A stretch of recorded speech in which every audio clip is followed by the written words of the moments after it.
Perfect Team is about two complete strangers who are teamed up by a bank to start a high-concept restaurant. And the way it happened is James, who's a super creative chef, wrote a cookbook that he's trying to publish. He called it the Easy Chef Cookbook, where all recipes are made with 5 ingredients or less. And this is Jennifer. She's bright, she's friendly, she's an engineering student, and she invented an oven. She called it the Ultra Quick Oven that cooks 3 times faster than a microwave, but uses traditional heat. Now, in the pilot, they're looking to fund their project separately, but end up at the same bank. Now, a couple days later, the bank brings them in together and says, we can't really fund you guys as products, but we just repo the restaurant in a strip mall and we need to reopen it.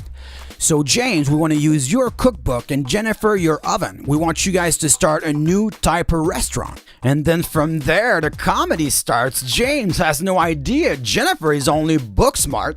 So when it comes down to help remodeling, evaluate vendors, or implement an ordering system, Jennifer is useless. And Jennifer doesn't know that James, who figures out pretty much anything, has no patience and gets annoyed when people don't get it the first time. So now what? Well, Jennifer deals with people and James gets it done, and it works. But wait, before Perfect Team Café can open up, they need employees, so they decide to hire their respective roommates as associates.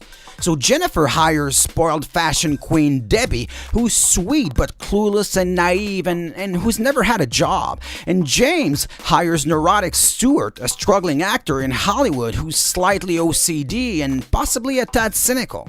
But where are they gonna have their business office? In James's apartment, of course. Oh, look, there's an empty den. Voila.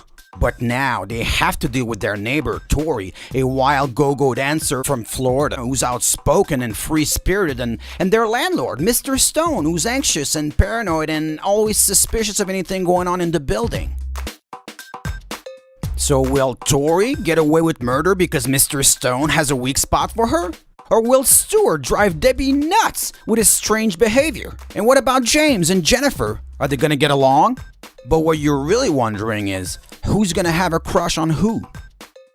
Well, that's Perfect Team. It's a really funny and campy sitcom.